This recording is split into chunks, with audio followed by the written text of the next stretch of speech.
was afraid of dogs. Like, really afraid of dogs. Like, I couldn't, for whatever reason, be in the same room with an unleashed dog. I was a scared kid. What can I say? But I think the biggest compliment that I can give to Animals Outbreak from Invader Comics is that it made me remember those fears I had as a child of dogs, and I guess really animals in general. Now, the final order cutoff date for Animals Outbreak is today, September 29th. So today is the last day you can ask your local comic shop to order a copy just for you. The book is expected to hit the stands in November, I believe. So this book takes place in and around Olympic State Park in Washington. Basically, dead animals, i.e. animals that have just recently been killed, are coming back to life. That's certainly unexpected. But what's more, the resurrected animals are highly pissed off and oddly intelligent and strategic. So we've got a few different artists here. The book is split into two halves, and then there's like an interlude. Ed Condon is our artist out of the gate. He's got like a great painterly sort of style, but what's interesting about his presentation is that the characters, many characters at least, are in black and white, whether they're animals or humans. So it's got like a painterly meets sketchbookish look to it. Nico Mieres is our artist for the second half. His art is kind of in that same vein, though maybe a little more traditional. Either way, both guys are really good at drawing fierce animals, which naturally is what you want for a book like this. The animals that are infected with the sickness, the virus, whatever you want to call it, look really monstrous in a way that's not too over the top. Although toward the end of the book, we do in fact go over the top. Keith Foster, our artist here, really does a great job of explaining what's going on and recounting certain events, while at the same time keeping the plot moving and building suspense. It's really great work. I actually think the little interlude, the bonus chapter, is my favorite part of the book.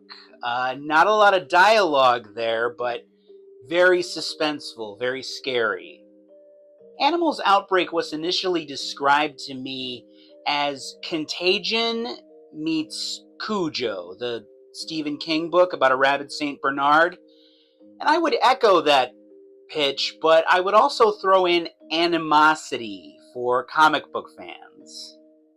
Some of you might remember Animosity was a book about animals all over the world kind of waking up and developing human-like intelligence. But whereas some of the animals in Animosity were good and some of them were bad, all the animals in Animals Outbreak are bad.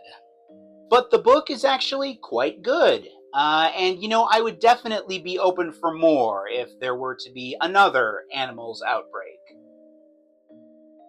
Picture, if you will, a slasher story, like a horror story with a bunch of brutal, bloody murders in it.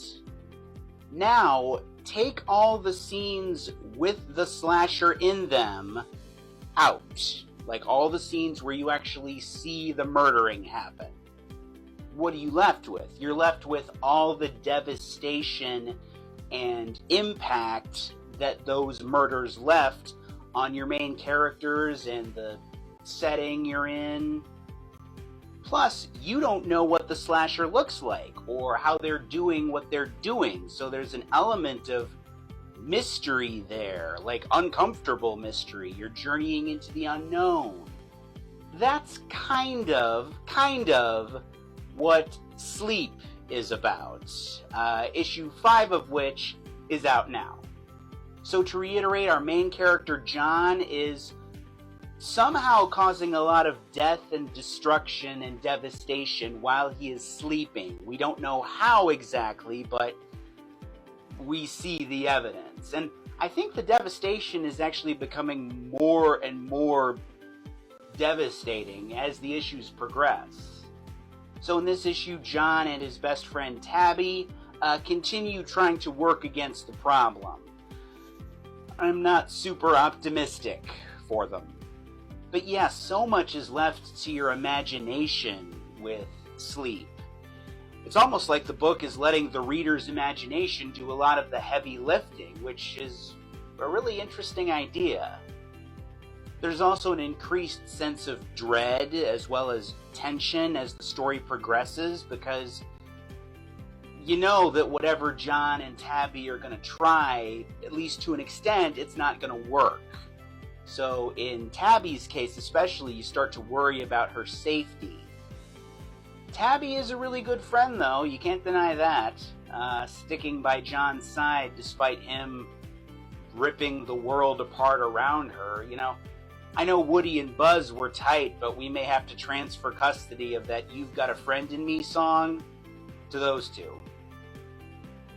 Rook Exodus number 7 made me think of my mother. It really did. Just me? I mean, it didn't do it intentionally, I would assume. I'll explain in a moment. Yes, comic book readers, our long national nightmare is over. Rook Exodus is back from its hiatus with issue 7. For a variety of reasons, Rook Exodus was one of my favorite comics of 2024, and you're going to see why with this issue. Okay, so long and admittedly kind of complex story short, Exodus is a doomed planet that our heroes are now trying to save. And the thing about our heroes is that they're called wardens, which means they have technology that allows them to communicate with and control animals, basically. Like, for instance, Rook can communicate with and control birds. And in this issue, Rook and his companions are trying to locate Bloodhound, a character who can fix Exodus's broken world engine. Unfortunately, Bloodhound is insane, but, you know, I guess you work on one issue at a time. Artist Jason Fabok and colorist Brad Anderson. Those are really my only two selling points for this issue, and if you've seen the work that they do together, those are really the only selling points I need, I think. The detail that Fabok brings to the art on this book is so intricate. It's some of the finest comic book art I've ever seen, I don't mind saying that. And meanwhile, Brad Anderson's colors are pitch perfect. They're a textbook example, really, of how a great colorist can subtly add another layer to a story. Our opening scene for this issue is phenomenal. It's nice and lengthy, about 30% of the issue. We see Bloodhound attacked by another warden who can control deer, I think. The character's name is Stag, I'm pretty sure. And he's got a really interesting look. You know, the skull helmet with the antlers, and the red really pops. He's got the sword. And when I saw the Stag character for the first time, you know, I couldn't help but think of my mother, who I love dearly, but she's not always the best at grasping and wrapping her mind around comic book logic. So when I see the Stag character with the big antlers on his helmet, I can't help but hear my mother ask, how does he fit through a door? I mean, I wouldn't let him in my house. He'd be knocking things off shelves left and right. How does he even fit through a door? I don't know, Mom. He seems like an outside kind of character. I'm just saying, don't bring him over to my house. Yeah, okay, Mom, I won't. Seriously, though, the art in this issue just begs to be pored over and, studied. If for whatever reason you're only going to buy one physical comic book this week, make it this one. And while we're on the subject, folks, Jason Fabok is going to be on the Ghost Machine Fans podcast next week to talk about this issue. I'm not going to be on that episode, but I am going to be listening intently because I'm really curious to hear about his creative process and what he has to say. Next issue, Rook and friends meet Spider-Man. Not really, for legal reasons, but read the issue. You'll get the joke. The Phantom #1 is out now. Why should you care? Well, I'm here to tell you. So the Phantom character was originally an adventure comic strip character that was created by a man named Lee Falk in 1936. And I think people generally credit Superman with being the world's first superhero character, but there's kind of some ambiguity there as far as characters like the Phantom are concerned. You know, he's a masked, costumed character, definitely gives off some superhero vibes, and he made his debut 2 years before Superman. And the character has lived on in various different ways in the decades, almost 100 years, since his creation. People who are my age probably remember the Billy Zane movie, for better or worse. The Phantom protects the fictional African nation of Bangala, and when a villain emerges in this issue to threaten the peace that the Phantom has brought to Bangala, naturally our hero must leap into action. I dig the art here by Russell Olson. It's got kind of a retro meets modern feel to it. I won't lie, I am a huge fan of the Phantom costume itself, so that might be coloring my opinions of the art a little bit. From a writing standpoint, I'm not super enthralled with what we see here. I won't lie, I think the issue kind of underachieves a little bit, but I do think that the raw ingredients for a really good story are here, so that's why I'm inclined to come back for more in terms of the Phantom. You know, one of the more interesting things I learned in doing some background research on the Phantom was that Lee Falk, who, remember, created the character in 1936, worked on the character in some form until his death in 1999. That's a lot of heartfelt dedication and a lot of time. Kind of made me think of Charles Schultz, who worked on Charlie Brown and the Peanuts characters, which he created almost up until he died in the year 2000. For more on the Phantom, I would check out my buddy Scott Walden. We've done a couple of Batman podcasts together, and excerpts from those can be found on my YouTube channel at Comic Book Chronicles Rob. But Scott's a big Phantom guy, and if you want to check him out, here's where he is. Folks, we've all heard of How to Lose a Guy in 10 Days, starring Kate Hudson. Well, in the Rocketfellers #9, Raina Rockefeller stars in How to Lose an Eye in 10 issues. Or less. Do you think I'm proud of that intro? So these past few issues of the Rocketfellers have been a flashback story where we find out why the Rockefeller family fled to the 21st century from the future, why Raina Rockefeller, our bad guy, is after them, basically how things got the way they are when we open the series. And this issue is the final part of that story. It kind of Rogue Ones it and takes you right up to the beginning of issue 1. You know, when I think about what made the first 6 issues of the Rocketfellers successful, from a creative standpoint at least, I think about the unique blend and balance that they struck between comic book science fiction, family dynamics, and almost like sitcom-ish comedy. And I feel like since issue 7, when this storyline began, this flashback story, that mixture, that balance has been thrown off. It's not quite the same. So yeah, I'm very much looking forward to us getting back to normal next issue, like the book's usual status quo. In hindsight, which granted is always 2020, I don't know if I would have done a straight up stop the linear story and go back type story, like a prequel type story. I might have kept the narrative going and done flashbacks progressively for maybe, I don't know, 4 or 5 issues. Granted, I'm sure these folks thought of that, and hey, they're the master storytellers, not me, but yeah, I don't know. In hindsight, I just don't know if I would have done it this way. On the plus side, there's some really great art to be found in this issue, including a variant cover by the Last Mermaid co-creator and, dare I say, friend of the show, Derek Kirk Kim. It's a great work from him. Sia Oum and Francis Manipool kind of split the interior art here, and I think it's Manipool who gives us just a gorgeous two-page spread, what I call the Two-Face spread.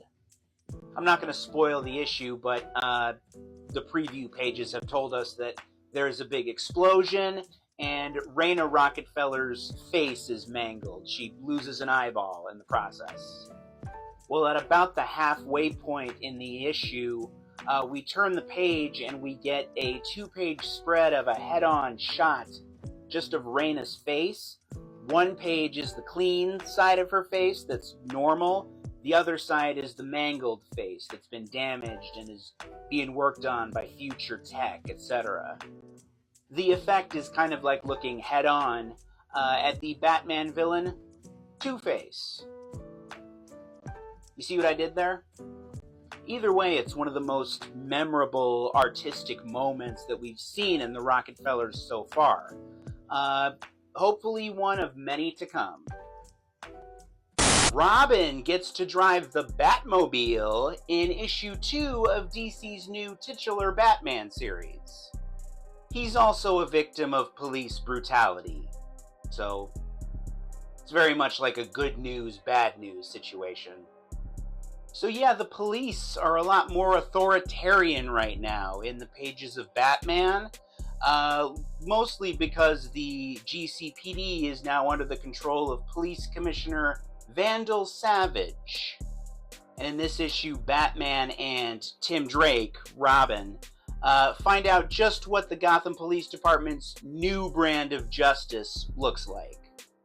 So much like the Batman costume was kind of tweaked and retooled for this new ongoing series, Tim Drake's Robin costume has gotten the same treatment. It kind of looks like it looked on the new Batman adventures back in the late 90s. I've always liked that costume, so no complaints from me. There's a sequence in here where Robin, who has been shot and handcuffed by the police, gets thrown into the back of like a police truck with a bunch of bad guys, and he has to fight them off while handcuffed as the cops are kind of driving erratically. It's a really suspenseful, action-packed scene. I loved it. In terms of the real-world implications of this story, what with police brutality, criminal justice reform, that kind of thing, I'm not going to complain. It's certainly relevant as hell right now. In hindsight, I'm actually kind of surprised they haven't done something like this a little sooner. There's a panel in here that's just a straight-on headshot of Batman, and he's looking into the camera and he makes a statement about where he stands on police brutality. That's kind of refreshing in a PSA-ish sort of way, I guess. With a character like Batman, I think it can be easy for a certain section of the audience to forget that he's really less about the punching and more about the principles. He really stands for something. He has values. And this was a nice reminder of that. It kind of made me think of that classic Batman PSA panel where the character's basically doing the same thing. He's looking out at the readers and he's saying, don't believe those crackpot lies about people who worship differently or have different skin color, etc., etc. Same kind of vibe, only with a modern feel. Lots of people in this country have never read that panel. And it shows. If you like seeing people get hit in the face with hammers, then boy have I got a comic book for you. This is The Mortal Thor #2. So this is a story where the world has been made to forget about Thor and the whole Asgardian side of the Marvel Universe. So Thor, as we knew him, is gone. He's just a guy named Sigurd who has amnesia and a penchant for doling out street justice with a hammer. Yeah, in this issue, Thor, or Sigurd, literally goes after some street thugs with a hammer. It's very violent. It kind of made me think of the movie Walking Tall, which is about a small town sheriff who kind of dishes out his own violent brand of justice. It was remade about 20 years ago with The Rock. And I don't judge comic books based on, how well they would translate into movies. But in watching this and kind of thinking of Walking Tall, I couldn't help but think that if they ever wanted to do the Mortal Thor as an MCU movie, Chris Hemsworth could nail this. Truly epic cover here by Alex Ross. A textbook example of how sometimes in art, a little bit goes a long way. I'm really hopeful that this creative team really takes the ball and runs with it, because this might be the first time ever that a Thor comic really has its mitts in me. And I'm really curious to see what comes next. Not everybody has it in them to hatch a big revenge plot, like an intricate revenge plan, and dare I say, most people don't.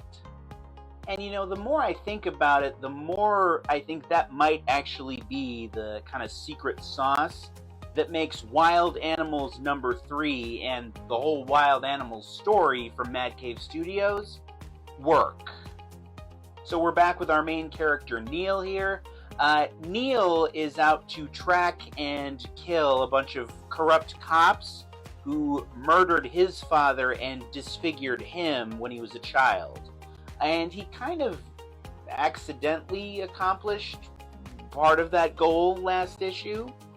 Ask yourself this: could you dispose of a body at a moment's notice? I probably couldn't, but I guess you never know.